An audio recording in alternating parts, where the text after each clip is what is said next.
àwọn single mother tí wọ́n lo gbogbo wípé bí Àwòlàndé ṣe pé wọ́n wá fi opportunity yẹn láti máa sọ̀rọ̀ sí àwọn single mother.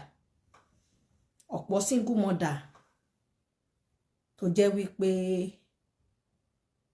èyí tó dá pọ̀ nù wọn, èyí tí ò dẹ̀ dá wà nù wọn. Ọ̀pọ̀ single mother tó wà ń tà bẹ́ẹ̀ yẹn, wọ́n sọ wọn ìmí fúnra rẹ̀ level bí tó bára ẹ̀ lénìí kò expect ẹ̀. Ọ̀pọ̀ single mother tó wà ń bẹ́ẹ̀ yẹn ló jẹ́ wípé ó ṣe àgbákò ọkùnrin lọ́jọ́ àárọ̀ ẹ̀, ó ṣe ẹsẹ̀ gbé lọ́jọ́ àárọ̀ ẹ̀, ó fẹ́ ọkùnrin tó yẹ kó fẹ́, tó dẹ̀ jẹ́ pé ó lead ẹ̀ sí láti to become a single mother. It's not all single mother. It's not all of them that are bad. Now, whatever that Lande wife must have done, mo rò pé wọ́n ní torí ọ̀ràn téèyàn bá dáràn lórúkálùkù ṣe lórúkọ títí ẹ̀. Even ìyá Lande fúnra rẹ̀, àwọn mother, ó fèwò fúlì lórí ọmọ ẹ̀.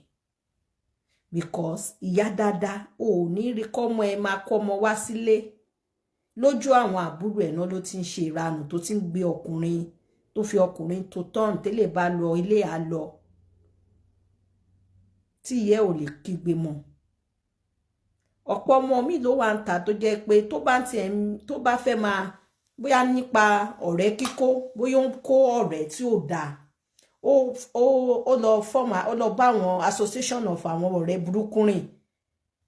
From there òun náà bẹ̀rẹ̀ sí rìnrìn règbè. From there ó kọ́ ẹ̀kọ́ tí ò dáa lára wọn. Abiyamọ tó bá jẹ́ abiyamọ tòótọ́, ìyá tó bá jẹ́ ìyá gidi, tó bá mọ̀ pé lẹ́yìn ọ̀la àwọn ọmọ yìí ní ọjọ́ ọ̀la wọn, a ṣe kí ni? A ṣèṣe abiyamọ lórí ọmọ ẹ̀. Gbọ́ mi.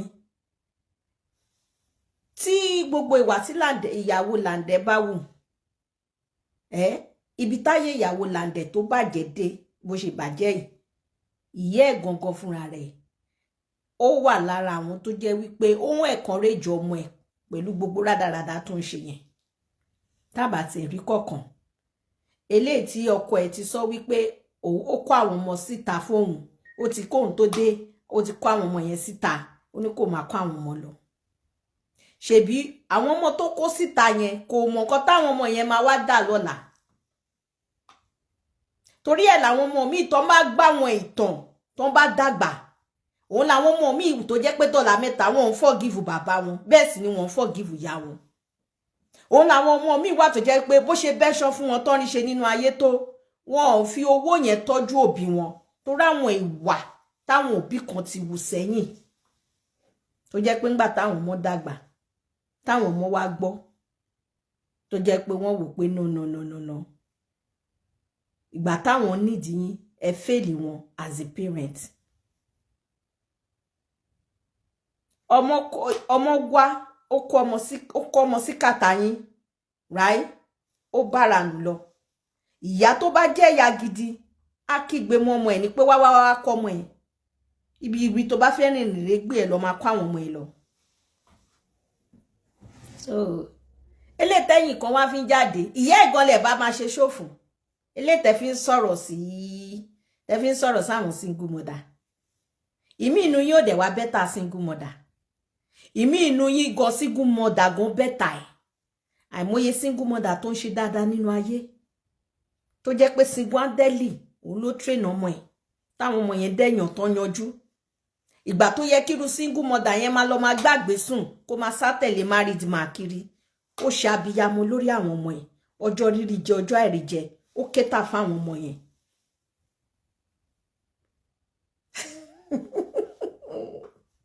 Eagle eyes. Eagle eyes. Ọ̀rẹ́ ti sú mi wà láì. Oníkọ́mẹ́ǹtì sọnù. jọ jẹ́ kí serious pẹ̀lú show mi o alpha show wa ṣe rí ọlọ́mọ ìkéyàn ṣe òbí burúkú ní àìmọye àwọn òbí mi tán wà ń tàn bẹ́yẹn ẹ wípé wọ́n á lọ ti àwọn ọmọ wọn kọ́ lọ máa ṣaṣẹ́wó kọ́ máa ṣe ránù wọ́n ṣàmà mú tọrọkọ́bọ̀ wọ́n máa mú tọrọkọ́bọ̀ wáyìí ni mo gbà táwa ń kékeré mọ́ sí mi sọ story kan fún mi wọ́n ní ẹni yẹn wọ́n ní pé táwọn ọmọ ẹ̀ ìkan nínú ọmọ ẹ̀ ni o ìkan nínú ọmọ ẹni yẹn gbà yẹn òun ló ń ṣèrànù bọ̀ ẹni náà ń sìn ẹ mọ̀ pé tó bá ti ń dàgbà àwọn tó bá ti ṣòṣì sẹ́yìn yẹn àwọn ti dàgbà ń sìn wọ́n á wò pé àwọn ti yí padà àwọn ò ṣe gbogbo rọ́bìṣì yẹn mọ́ but back then ẹni yẹn àwa yìí wà ń kékeré ńgbà tí mi sọ yìí àǹtí yẹn a máa sá kiri a máa sá tẹ̀lé ọkùnrin a máa ṣe ṣìnà kiri mọ̀ sí mi láti máa sọ fún mi wípé ìyá ẹ̀ dẹ́ mọ̀ sí nǹkan tó ń ṣe mọ̀ pọ́tọ̀ nìkan mọ́ máa àwọn ọmọ mi wà tó jẹ́ pé wọ́n tiẹ̀ tún smart wọ́n á máa ṣe rọ́bìṣì yẹn wọ́n ò ní jẹ́ kí àwọn fámìlì wọn mọ̀ wọ́n á code bàjẹ́ tí ìyá gan bá gbọ́ pé wọ́n ọmọ ẹ̀ ṣe nǹkan báyìí á wò pé níbo ọmọ tó yẹ pé tó bá wálé tó bá gbogbo ọjọ́ méjì ọjọ́ mẹ́ta tó bá lóko ń kúrò nílé ṣẹ́mọ̀ wọ́n á lè gbẹ̀rí ọmọ yẹn jẹ́ àwọn ẹni tí mi sọ ẹ nígbà yẹn ó ṣèrànù tó jẹ́ pé ìyá ẹ̀ ẹ̀kọ́rẹ́ jẹ ìyá ẹ̀ ohun ẹ̀kọ́rẹ́ jẹ ìyá ẹ̀ mọ̀ pé òun ṣèrànù kiri oríṣiríṣi ọkùnrin ló ń sá tẹ̀lé àwọn ìyá kan they are like that àwọn ìyá kan náà mislead àwọn ọmọ wọn dé gbogbo ìṣòro tó ń dojúkọ wọn lénìí ọmọ wa gbẹ́jọ́ wá fún ìyá ó wá rojọ́ fún ẹ wípé ọkọ òun ṣe báyìí ó ò béèrè sáìdì ti tọkọ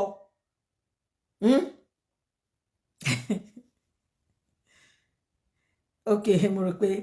kí ni àtijọ́ ìsàn àbí one allergy has gbé leg on you I call me peace ọlọ́run ní jẹ́ alájì kọ èmi kàn ṣe kò ṣe bọ́ dírẹ́sì wa báyìí ni o ṣó ti yé o kò dírẹ́sì wa kọ́ńtẹ́ǹtì kan náà ni àwọn kan lọ́ṣà ń wọ aṣọ lọ́yà àbí so ẹ̀yin muslim brother and sister mi jàre kúngbẹ o ṣáwẹ́ ògbóra akújọ ń gbà náà ni àdúrà gbà so now ẹ jẹ́ mọ̀ wípé a lot of àwọn tọmọ kékeré bá wà especially ó ti wà under parent ẹ̀ ó ti lọ́kọ ọmọ tí ó bá ti lọ́kọ under parent ẹ̀ ló ṣe wà ó wá rìnrìn rè gbé lẹ́sẹ̀ ìyá ò kígbe mọ́ ọmọ ẹ̀ á travel lọ ọmọ tí ó ti di pé ọkùnrin kan ti wá tọrọ ẹ̀ nílé yín ó ti ẹ ti mọ̀ pé ókè o ọkọ ẹ̀ lélẹ́yìí o tó wà responsible fún á travel lọ ẹ̀ ní mọ bí tọmọ yín lọ alòjọ́ méjìjọ́ mẹ́ta á dé a máa bá yín ra nọ́sẹ̀nsì wá inú yín náà máa dùpẹ́ tí ń jójọ́ mọ́ èé o ẹ ní wo pé níbo ló lọ ibo ló ti rówó iṣẹ́ wo ló ń ṣe ọ̀pọ̀ àwọn ìyá mi they are like that tó jẹ́ pé torí àtẹnujẹ ti tẹnu wọn ò ní lè sòótọ́ fọ́mọ tán bí irú àwọn ìyá yẹn tẹ́ bá lọ wádìí àwọn náà ti ṣe ìwà burúkú yẹn sẹ́yìn àwọn ìwà rédèrèdè ìwà kan máa ṣèrànù kan máa bẹ́tẹ̀ lọ́kùnrin kiri àwọn náà ti ṣe sẹ́yìn so tó bá wá rí ọmọ wọn tó ń wúrúwà yẹn wọn ò ní lè correct ẹ̀ torí ìtọ́ àwọn ti ṣe sẹ́yìn ni now ìyá ọkọ àti ọkọ ọmọ yín ìyàwó ọmọ yín ó wá rojọ́ ọkọ ẹ̀ pé ọkọ òun ṣe nǹkan báyìí fóun of which ìyá tó bá jẹ́ ìyá gidi tó bá ń wá unity tó ń wá peace tó ń wá kọ́mọ ẹ̀ wà nílé ọkọ wàá pé ọkọ ọmọ ẹ̀ wàá tiẹ̀ gbọ́ sáìdì tọ̀dọ̀ tẹnu ẹ̀ wá nǹkan báyìí ni ìyàwó ẹ̀ wá sọ fún mi bó lọ̀rọ̀ ṣe rí ọkùnrin yẹn á dẹ̀ ṣàlàyé ọ̀rọ̀ á sọ sáìdì títí tiẹ̀ tó bá ti sọ sáìdì títí tiẹ̀ àṣàgbàlagbà tó fẹ́ tó lé ẹ máa yanjú ọ̀rọ̀ yẹn fún wọn tẹ́ bá dẹ̀ wá yanjú ọ̀rọ̀ yẹn gan ẹ máa make sure pé ọmọ yín kọ́ lẹ support òbí tó bá ti ń support ọkọ ọmọ ẹ̀ òbí tó rí pé ọmọ ẹ̀ wá rojọ́ fún ẹ ó dẹ̀ ń gbé sẹ́yìn ọmọ ẹ̀ ẹ lọ wo irú òbí bẹ́ẹ̀ ẹ lọ ṣẹ́ẹ̀kì wọn. Ìdá ọmọ ẹ̀ yẹn gan ló ọmọ ẹ̀ kó jẹ́ òǹgọ̀ kọ́ ló jẹ̀bi kó jẹ́ ọkọ ọmọ ẹ̀ ló jẹ̀bi wàá ti pàpà ṣe kíni wàá ti ṣèṣe ìyá abiyamọ tó ń fẹ́ kọ́mọ ẹ̀ wà nílé ọkọ wàá sọ àwọn nǹkan kan àwọn experience béèyàn ṣe ń ṣe pẹ̀lú ọkọ wàá sọ fọ́mọ ẹ̀ bọ̀ ẹ̀yin ìyá mi kọ́mọ yín máa ti rojọ́ ni ìmí àti ẹ̀ á tún máa ṣépè fọkọ ọmọ ẹ̀ ìpè burúkú burúkú. Now ẹ̀yin tẹ́ ń ṣe show tẹ́ ń bú àwọn single mother kiri ìmí akàn lẹ́nu ẹ̀ gbogbo akàn lẹ́nu ẹ̀ aṣàsọpọ̀ ní the name of òun fẹ́ sọ̀rọ̀ ìmí trash ọ̀rọ̀ ló ń sọ jáde lẹ́nu ìmí òun ló làákàyè kó tó sọ̀rọ̀ tíyàwó làǹdẹ bá ń ṣèranù ẹ gbọ́ tí ọkọ ẹ̀ ti jáde tó ti sọ oríṣiríṣi ọ̀rọ̀ ẹ gbọ́ tí máníjà ọkọ ẹ̀ èyí tó jọ̀rẹ́ ẹ̀ tó jẹ́ pé òun gan ló true ìgbà tí Landemi tìyàwó ẹ̀ true ẹni tó fi ṣe máníjà ẹ̀ nísìn òun true ẹ̀ náà ṣe jọjọ òun ló introduce wọn síra because baby yẹn Marigold yẹn àti ìyàwó Lande ní close par kí Lande tó wá di pé wà ọ̀rẹ́ yìí mo like ẹ̀ there's nothing bad tó bá introduce ọ̀rẹ́ ẹ̀ tó single tó ń ṣe pé ó ti wà nílé ọkọ tó introduce ẹ̀ pé tó introduce ẹ̀ sọ́rẹ́ ẹ̀ tó dẹ̀ wò pé àwọn interest sí òun fẹ́fẹ́ tó bá single ni tó jẹ́ pé single kò ní boyfriend kò lọ́kọ there's nothing bad ó dẹ̀ ẹ̀yin ilẹ̀ àti ríra yín ẹ bá like ara yín so be it. Now ẹ̀yin kan wá jáde pẹ̀lú gbogbo oríṣiríṣi tẹ́ ti gbọ́ tẹ́ bá ti ẹ̀rí kọ̀ọ̀kan ẹ̀rí bí ẹ ṣáàrí gbó ṣe ń fagbó ṣóbìnrin tó gidi obìnrin gidi ká má tẹ̀ sọ pé bóyá ó wà ní ọkọ obìnrin gidi tọmọ ti tara ẹ̀ jáde ṣó yẹ kó máa fagbó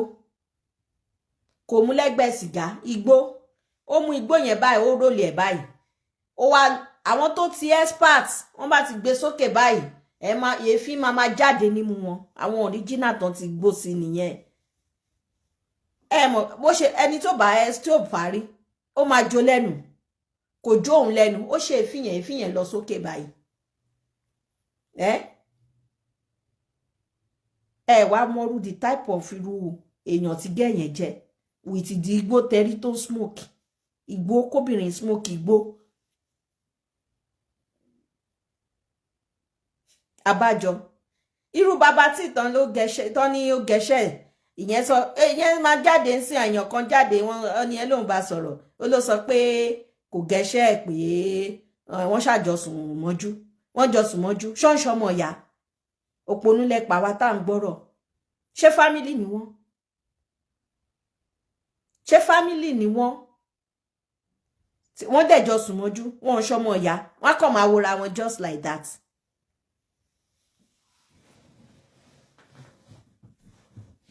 Now ẹ wá gbọ́ gbogbo nǹkan tó ní pé ìyàwó Lande ṣe ẹ̀yin tẹ́ máa ń sọ̀rọ̀ tó jẹ́ wípé kí ibi tó bá yẹ kẹ́ sọ̀rọ̀ sí ní sọ̀rọ̀ sí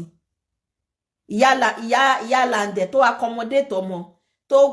tó kígbe mọ́ ọmọ ẹ̀ pé wá lọ sílé ọkọ ẹ̀ padà ṣe bó ti fẹ́ ó ti bímọ fún lọ́jọ́ kò síbẹ̀ tó kó ọmọ tó létí kí Lande dé kí Lande wá kó àwọn ọmọ ṣọ́kùnrin ló ń tọ́jú ọmọ sọ̀rọ̀ sí yẹn o ẹ̀yin tẹ́ ń ṣe analysis lè break it down kẹsọ̀rọ̀ torí àwọn òbí mi àwọn ìyá oníbọ̀nvita tó jẹ́ pé they are like that tó yẹ kẹ́ call attention wọn àwọn ìyá mi tó bá ti ń wúrú wáyé ẹ lè sọ yẹn ẹ wá ń jáde ẹ ń sọ̀rọ̀ sí ẹni torí wà tíyàwó làǹdẹ́ ti wò ẹ wá bẹ̀rẹ̀ sí mú àwọn single mother ẹ bẹ̀rẹ̀ sí ń sọ̀rọ̀ àsọ single mother ẹni tó wà nílé ọkọ tó ń ṣèranù tó jẹ́ pé ranù tó ṣe ló lead ẹ̀ tó fi di single mother a sọ̀rọ̀ lórí yẹn o àwọn yẹn àfọwọ́fà ara wọn ni à ń sọ̀rọ̀ lórí ẹni tó jẹ́ wípé ó lọ ṣàgbákò ọkùnrin tí ó gàdá ló lọ bá pàdé tó da ìrìn àjò ayé ẹ̀rù tí ó lérò pé òun máa jẹ́ single mother tó end up tó bára ẹni single mother tó dẹ̀ pé bó ṣe ń jẹ́ single mother ó ń forí jágbó ó bẹ̀rẹ̀ sí ń ṣe tọrọkọ́bọ̀ ń ṣe rẹ̀ jọ ó fi ń tọ́jú àwọn ọmọ ẹ̀ kò ṣèrànù ó wò pa àwọn ọmọ yẹn sẹ́ ibi tẹ́ bá fẹ́ kàwé dé ni màá tọ́jú yín dé àwọn single mother gidi nìyẹn tá à ń sọ àwọn single mother gidi nìyẹn tọ́mọ kan tó ń ṣe tọ́mọ importance ọmọ nígbésí ayé wọn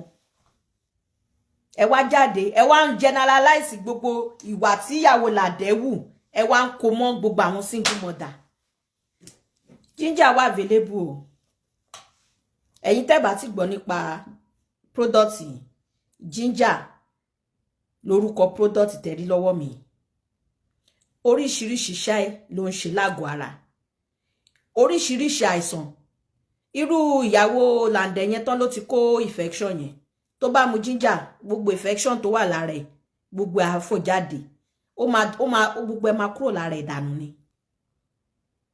gbogbo nonsense tó ti lọ kó sára yẹn á kúrò lára ẹ̀ torí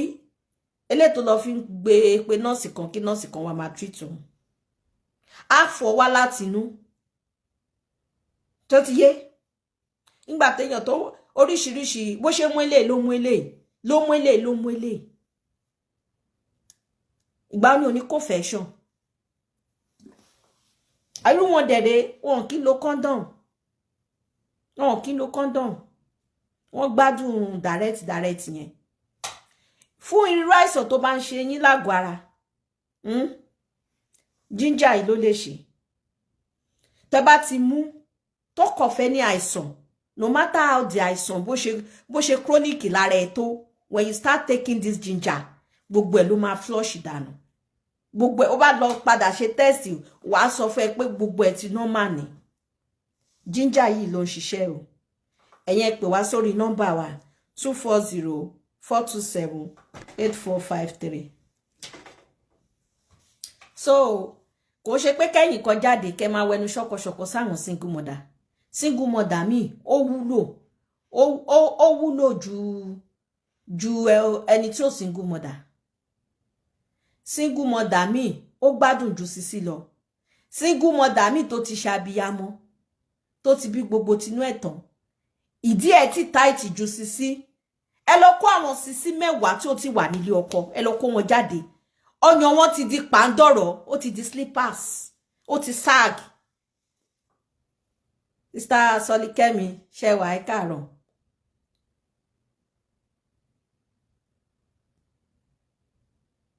$35 ni mà ẹ̀bùn dọ́là àìmọye Sisi tẹ́ bá kó jáde ẹ lọ gbé single mother tó ti bímọ tán tó bá wà ní wòwò báyìí tẹ́rí wọn ara wọn ti dúró ju Sisi lọ ṣáwọn Sisi ayé sìn tó máa ní wọ́n lo kayamata tó máa di ọkùnrin mọ́lẹ̀ tó ń believe pé tó máa torí wọ́n fẹ́ lo iPhone wọ́n fẹ́ ṣé obìnrin tó bá wà ní right sense ẹ̀ obìnrin tó bá ronú ọjọ́ iwájú ẹ̀ tó ń lépa future ẹ̀ ṣé ó máa sọ pé òun fẹ́ di ọkùnrin mọ́lẹ̀ ó máa sọ pé òun lo kayamata ẹ máa lo kayamata oríṣiríṣi lẹ́ti ti bo ojú ara ìmí ti kó fẹ́ àìmọye infection tẹ́lómi ti kó kò ń ṣe nípa pọ́kùnrin bá sùn nìkan tó gbogbo nonsense tẹ́yìn tí bọ̀ ìdí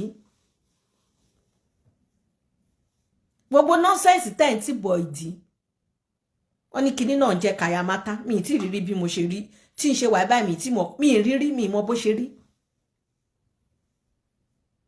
àwọn míì wọ́n believe nínú gbogbo nonsense yẹn. Ìmíì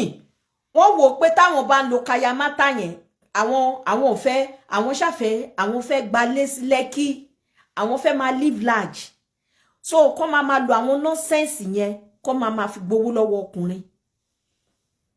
Ìmíì á lọ lé babaláwo wọ́n á ṣe nǹkan fún wọ́n lè ní kó máa fi powder sójú á kun powder sójú ìmíì ó lè jẹ́ pé á tán kan sẹ́nu. Ṣé obìnrin gidi tó bá jẹ́ ebi obìnrin gidi á ronú pé age tó ń pele léyìí o bóyá ó wà ní 25 years of age wàá ronú pé kó tó pé 28 ó ti fẹ́ settle down wàá ti máa dream bó ṣe fẹ́ kí family the type of family tó ń fẹ́ fún rẹ̀. Obìnrin tó bá nírú dream yẹn kò ní máa lọ lé kayamata kiri. Kí ló ń jẹ́ kayamata? Nonsense rádaràda tó ń gbélé yín lọ́wọ́. Mr. Celestine Shewa. Nonsense tó ń gbélé yín lọ́wọ́. Ìmí àwa mú píṣọ ọkùnrin á mú wọ́n máa irú lórí burúkú wo nìyẹn? Ẹ máa gbé lọ kákàkiri ẹ máa ṣe orí burúkú kiri. Ẹ dẹ̀ mọ̀ pé gbogbo kíní yẹn bẹ́ ṣe náà kò pẹ́ lọ títí. Èèyàn ń fi ògùn fẹ́ ọkùnrin.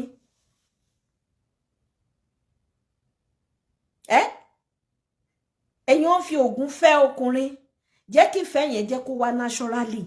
Ẹ̀yin tẹ́ máa believe pé kẹ́ máa lọ ẹlòmíì tíbi tó ti dé láyé yìí. Ìyá tó bí lọ́mọ gan kò tí dé bẹ̀rẹ̀. Torí pé ẹ̀ ń wá wákúwà kiri. Ní conscience obìnrin tó bá ti lè máa ṣe bẹ́ẹ̀ yẹn ó lè pa ọkùnrin. Ó ti pa sára. Ìwọ ọkùnrin obìnrin tó bá ti ìmí à máa ṣe ìmí wọ́n á ní ṣe àṣejẹ wọ́n á ní kó wọ́n á fún ní kọ̀yìn wọ́n á ló jẹ́ àṣejẹ kó máa fún. Ó ti pọ̀ ọkùnrin yẹn sáyé. Akàn rí picture ẹ ti pa àlàáfíà ara ẹ ti pa. Irú nonsense wo nìyẹn? Ṣé bẹ́ẹ̀ dá gbogbo àwọn sisi yẹn? Ẹ bá dórí TikTok ẹ rí gbogbo wọ́n ṣe rádaràda. Irú ìgbésí ayé wo nìyẹn? Ẹ̀yin tẹ́ wá ń sọ̀rọ̀ sí single mother ẹ lè lo voice yín yẹn kẹ́ channel voice yín lórí àwọn sisi tó ń ṣe rádaràda kiri yìí. Don't believe pé kó máa lo kayamata fọ́kùnrin. Ọkùnrin tó bá ti lọ fọ́ọ̀lì sí wọn lọ́wọ́ ó forí kó skibo ni. Torí ọkùnrin míì náà ojú ọ̀gbẹ́bì kan. Èyí tó bá ti kó sí lọ́wọ́ ó kó sí wọn lọ́wọ́. Ẹ bá dórí TikTok ẹ rí bọ́n ẹjọ́ ẹ bá mi bèrè gbogbo wọn bó ṣe orí burúkú yẹn. Èwo nínú wọn náà sọ pé òun ló lówó jù ní the whole world. Gbogbo bó ṣe fo innocence di ọkùnrin mọ́lẹ̀ kiri tó ń rí owó yẹn. Èwo náà announce èwo lórúkọ wọn wọ Guinness Book of Record pé àwọn ló lówó jù. Ohun ayé á máa báyé lọ. Ọrọ̀ ayé fúngbà díẹ̀ ni. Ìtòlórin yẹn kọ́ ni. Ó ní sáré máa bọ̀ sọ́dọ̀ Jésù Olúwa yóò sì gbà ọ́ là títí dópin. Má ṣe fojú ayé yìí pẹ̀lú ohun tó wà níbẹ̀. Owó ayé á máa báyé lọ. Ọrọ̀ ayé fúngbà díẹ̀ ni. Gbogbo tẹ́rin ilé ayé yìí. Kò sí tẹ́dàmú wá sáyé. Kò sí tẹ́dàmú lọ sọ́run. Gbogbo òun ló kayamata òfin gbowó lọ́wọ́ ọkùnrin fúngbà díẹ̀ ni ọrọ̀ ayé á máa báyé lọ.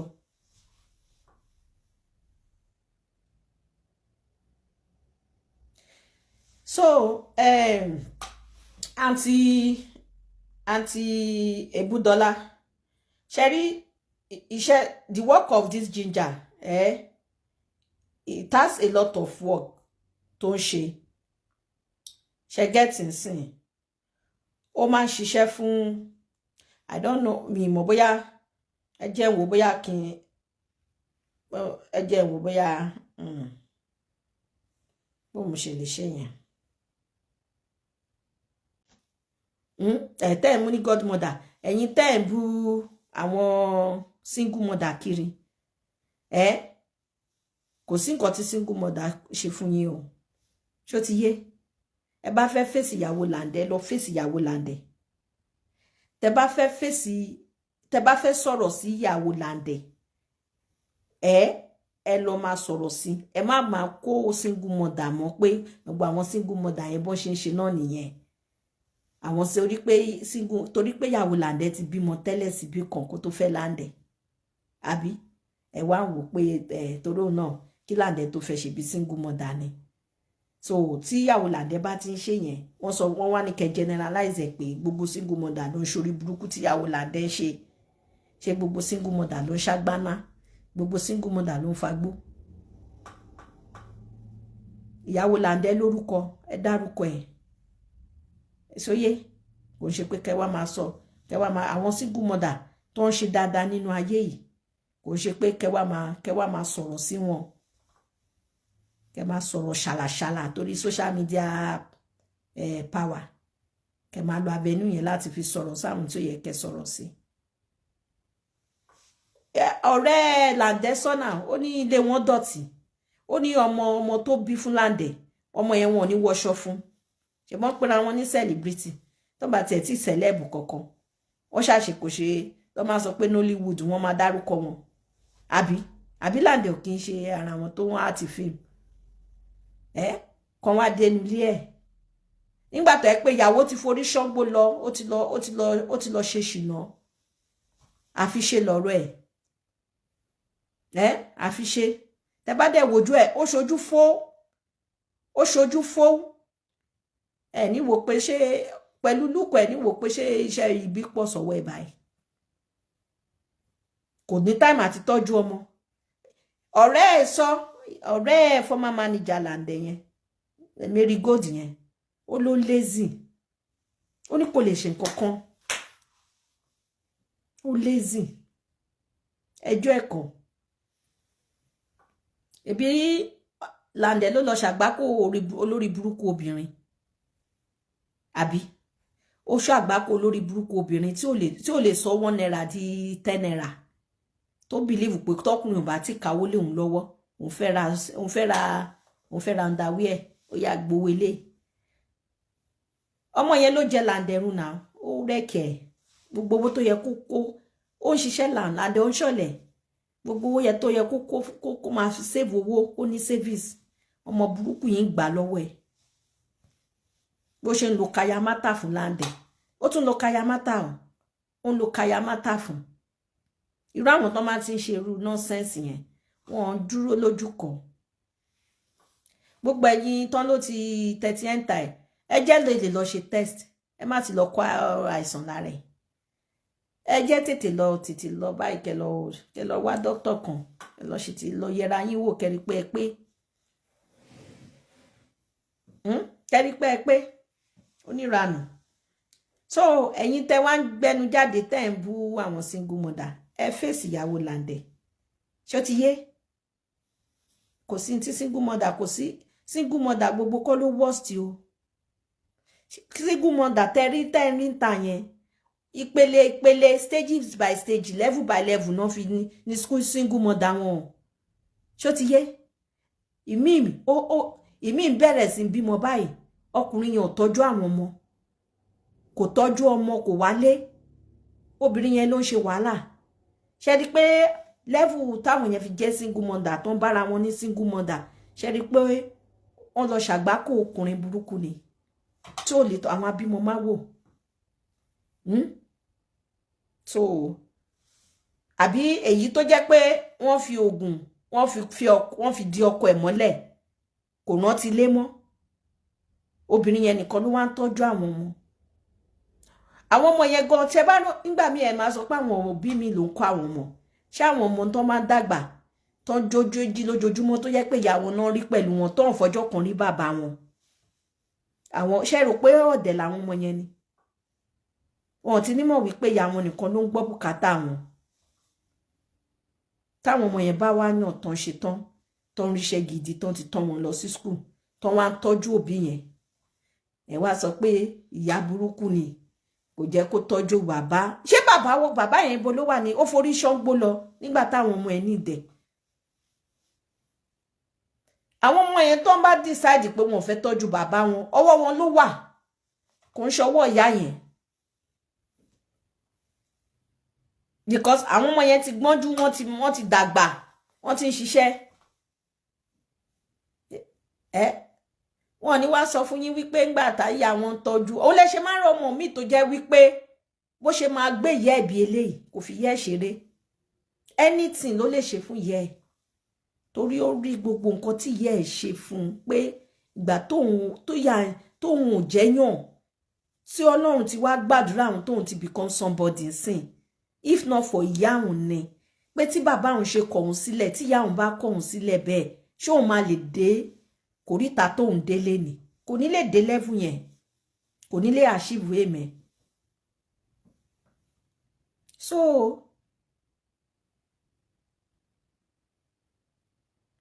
bẹ́ẹ̀ ni Sister Celestine wọ́n jáde ẹ̀wọ̀n bá lórí TikTok wọn yẹn I don't even understand a kò máa sọ nonsense all in the name of pẹ̀fẹ́ sọ̀rọ̀ ìwọ tó bá ní single problem pẹ̀lú single mother wàá dárúkọ single mother tó bá ní problem pẹ̀lú kò ṣe pé kẹ́ wá máa kó gbogbo wọn kẹ́ máa sọ̀rọ̀ are you getting me kẹ́ máa address gbogbo wọn anyhow kò make sense àwọn míì single mother míì bó ṣe wà yẹn àtijọ́ tó yí ohun àtọkọ ti fẹ́ra mọ́ kò sókùnrin tó ti gùn láyà ìmí gan a máa sọ fún pé òun mọ̀ bóyá òun èèyàn kan tó fẹ́ ra ginger lélẹ̀ ẹni yẹn fẹ́ ra ginger ni mo post ẹ̀ sórí WhatsApp mi ìmí a máa ṣe kí ni a máa sọ pé òun mọ̀ bóyá ìdí òun gan ti ń function because kò fi má ìdẹ̀ síbẹ̀ mọ́ bó ṣe máa tọ́jú àwọn ọmọ ẹ̀ ló wá ẹ wá rò pé single mother kan tó ṣe tá lọ nínú oòrùn nínú ẹmọ bí náà especially dá Nàìjíríà tá lọ inú weather àwọn bó máa ń gbóná yẹn tá máa ṣe pé kó àwọn ọmọ òṣà lè jẹ àárọ̀ tọ̀sán alẹ́ ẹ̀yin kan wá ń jáde ẹ wá ń bú irú single mother yẹn ẹ sọ pé torí pé ìyàwó làǹdẹ ó wùwà ṣe má ṣe ẹ wá ń generalize pé gbogbo single mother ni ò dáa ẹ jẹ́ tutọ́ ìdànù wọ́n ráwọn single mother tó wà ń tàn bẹ́yẹn tó dáa o kò ń ṣe gbogbo wọn ni ò dáa o wọ́n ráwọn tó dáa tó jẹ́ pé wọ́n mọ̀kàn tán ṣe tó jẹ́ pé ọkùnrin gan sọ́pọ́ọ̀tì wọn sí wádẹ́lì wọ́n jẹ́yàn nínú ayé ọkùnrin ò dá wọn ní okòwò business sí wádẹ́lì wọ́n ṣe business wọ́n wá succeed are you getting me so mi ní pẹ́ lórí ọ̀rọ̀ yẹn èmi kọ́ ni pé kí n sọ fẹ́yìn tẹ́ ń kan sọ trash lẹ́nu tẹ́ ń bọ́ àwọn single mother kiri tẹ́ bá fẹ́ fèsì ìyàwó Lande ẹ fèsì ìyàwó Lande tẹ́ èyí tó bá rí inú yín pé nǹkan tí ìyàwó Lande ṣe tí ò dáa ẹ sọ̀rọ̀ sí ìyàwó Lande olórúkọ kò ń ṣe pé kẹ́ wá máa ṣe kíni kẹ́ máa bú àwọn single mother pé bí gbogbo wọn ṣe ń ṣe nìyẹn now ẹ jẹ́ ọ̀rọ̀ Adébímpé àti aláṣọ àdúrà Adébímpé aláṣọ àdúrà àti Elizabeth Ọbánlá Adébùhárí àbíkí lórúkọ yẹn òun fẹ́ sọ̀rọ̀ lé lórí ṣe rí some of you lórí social media yìí ẹ máa ń gbàgbé sósùn some of you torí ẹ̀ ń gbà mí tí má rẹ́ lómi tó jẹ́ pé ẹ ti jọ ṣe gbé moralization fúnra yín ẹ ti jọ ṣe pepper dem gang fight ó ti wá yíwọ́ ó ti kàn yín èmi ò kí ń pín pity irú ẹni bẹ́ẹ̀ because mo máa show yín ní fídíò yìí ara ń gbà tí Elizabeth eléyìí tó ṣẹ̀ wá ń gbé bible sin tó ń ka bible tó ń ṣàdúrà yìí it's okay for you to do prayer any prayer that you want to do but kí ni kókó ẹ̀ ṣàdúrà ìwọ ò lè foníwà yín lẹ̀ in another few months sí bíbá yìí ẹ tún máa tún padà sórí strider tẹwà láàárọ̀ yẹn ni kò yé now if you want to do prayer o fẹ́ ṣe prayer o ṣe ní wákàtí you can do it behind your closed door kò dìgbà tó bá tẹ live video tó ń ṣe pariwo tó ń gbàdúrà gbogbo yẹn you are just doing showing off. Not even somebody like you, Elizabeth Obanla. When this so-called your goddaughter, when she keep coming outside, don't show this you are one supporting her now. The same way, don't serve with it, don't collect lowo sin. No matter how.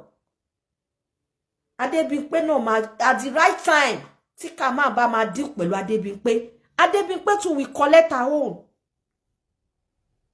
Shebi what? Èwo nínú yín ni ó ti stage show fún rí. Ìgbà tí ó lóun gbọ́ ọ̀rọ̀ ọkọ ẹ̀ wá tó lóun wá support ọkọ òun. Ìwẹ̀ nígbà tí ọ̀rọ̀ wọn àti yóò Buhari. Nígbà tí ọ̀rọ̀ wọn àti Tóyìn Àìmàkù ṣẹlẹ̀ ńgbà yẹn. Ó jáde ó series of video ló ṣe. To the extent tó yẹ pé end up ara yín lọ sí station lọ sí wọ kí ló máa pe orúkọ bẹ̀ yẹn zone 2 àbí zone 10 ẹjọ́ pàdé ní zone 10 nígbà yẹn àbí zone 2 mo rò fi pé ẹni tẹ́tí jọ lọ sí zone 2 tẹ́tí jọjọ dé padà ó yẹ kẹ́ tún dọ̀rẹ́ mọ́ sábàtà bọ̀ mí tí ò ní gbọ́n nu yín ò ní gbọ́n whatever nonsense that she is whatever koma when she was staging show tó ń ṣàràbù fáwọn èèyàn you come outside stage show nígbà yẹn wá tún fi back it up wá máa ṣe àkọ́kẹ́ eléyìí right on àkọ́kẹ́ yẹn tó gbé pọ̀n yẹn òun náà ló wá ń ṣe kíni ló wá ya kamaki ẹ̀sìn ló figure ojú ẹ̀sìn because a lot of you ọmọ yẹn níwà burúkú títí ẹ̀ lọ́wọ́ but ẹ̀yin most of you deserve whatever tó bá ń ṣe fún yín. I will not be in the part of Kobama jáde nsìn. Ìwà wọn lè foni wa wọn lẹ̀ gbogbo wọn. Especially àwọn tó ma ti wà lórí something so called fracas wọn yìí. Otomba ó bá in another few months nsìn. Ele tó ti ń ṣe bí tòótọ́ yìí. A tún gbé wo a tún kó tún máa rẹ́ lómi tó tún bú ọ̀tẹ̀ kan. A tún lọ romance.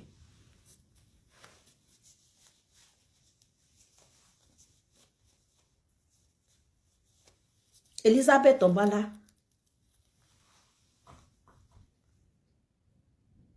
Ìgbà tó ń jáde. Tó ń stage show fún Mama Esabod. You and Mama Esabod jojo níjà, right? Mama Esabod come for you. You come for her. O stage show fún wọn.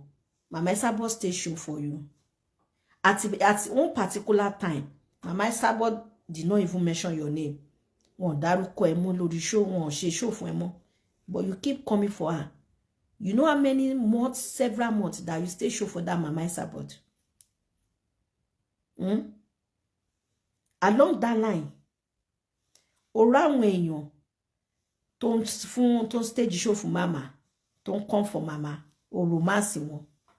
Àbí bẹ́ ṣe ń ṣe kọ́ nìyẹn. Until some of you learn how to stay on your motherfucker lane lórí social media. That's why I don't romance. Me romance me bó ṣe come a pamper, come a ṣe gbémọ́ra, come a show 40 love. 40 social media love. I'm not part of àwọn tó ń ṣe.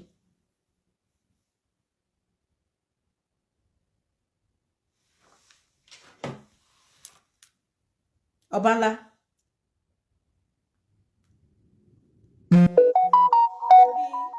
Whatever tọmọbìnrin bá ṣe fún ẹ kó tó di pé mo play video yìí mo gbọ́ tí ṣọ̀kan tí Adébímpé ṣe níjẹta tó ń sọ̀rọ̀ tí máa ń pe Adébímpé tí mò ń pa Adé Buhari tí mo ṣe lè tèmi ṣe máa ṣe show tèmi lélẹ́yìí ṣó ti yé mo ń ṣe pé mo yá èèyàn fi ń disrespect èèyàn. This is the way me I know I can flow. And none of you, I don't have any fight pẹ̀lú Adébímpé or Adé Buhari, but mo ń bá yín sọ ìtọ́jú òtọ́rọ̀. Ẹ̀yin méjèèjì àgbàyà ni yín, àgbàyà. àti Adébuwárí àti Adébímpé ẹ̀yin méjèèjì ìwà àgbàyà lẹ ń wù.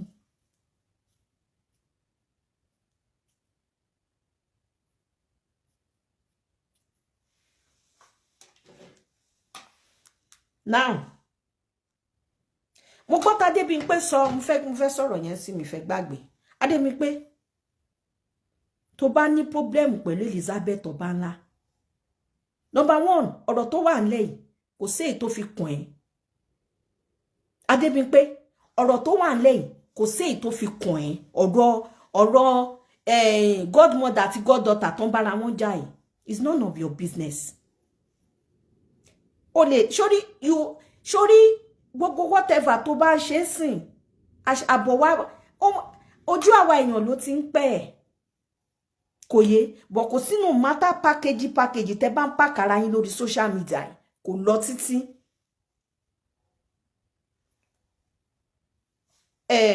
Mọ́mí Esabod ẹ̀ka sọ́mà Adébuwárí àti goddaughter wọ́n jọ ní problem right ìgbà tí àárín wa àti Ọbanládùn Ọbaláwá sí London ó pay visit sílé ẹ̀ òun náà lọ ṣe party ẹjọ́ lọ ṣe party why tó ṣe jẹ́ pé ẹ máa inherit problem ní problem lórí social media yìí tó níjà bá ń jà ẹjọ́ kan jọ face ara wọn squarely bọ̀ torí pé like yìí nǹkan tẹ́ ń pè ní gang fighting tó dẹ̀ pé tó bá yá ó ti máa wá ń dà lé yín lórí àwọn tẹ́ ń ṣe gang fight tẹ́ ń support tẹ́ ti torí ẹ̀ gang fight lórí èèyàn kan wọ́n á tún wá máa ṣe kíni wọ́n á tún wá bojú yín jẹ́ last nígbà tí time yẹn bá dé a máa bá yín ṣe analysis ẹ̀ a tún máa bá ṣe ń sọ ti Elizabeth fún yín látún máa wá sọ̀tọ̀ tí tí kí lórúkọ ẹ̀ Adébímpé fún nígbà yẹn ṣẹlẹ̀ alábòsí ọlọ́tẹ̀